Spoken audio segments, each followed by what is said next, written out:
This is the Lone Creator YouTube. We hope this video helps. You start by selecting a no-code mobile game engine and gathering assets. Choose one with mobile export and templates because templates speed development.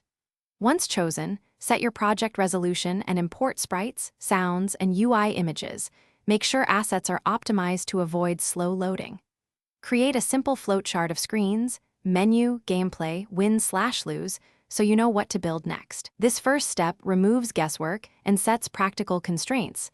It lets you jump into construction without endless planning. Now you construct the core gameplay using the engine's visual logic.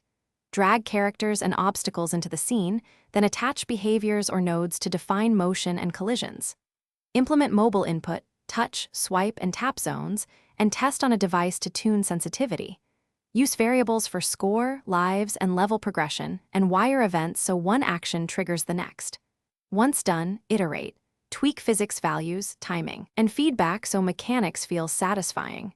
Making incremental tests keeps complexity manageable. Finish by polishing visuals and preparing a mobile build. Refine UI, add audio cues and particles, then create start, pause, and retry flows so players understand progression. Configure export settings, icons, bundle ID, permissions, and target SDK, and build an APK or IPA. Test across devices to catch layout and performance issues and record any errors.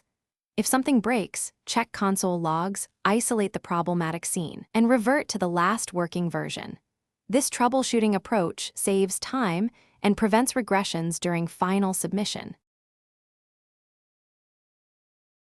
Thanks for watching. Consider subscribing if we helped you.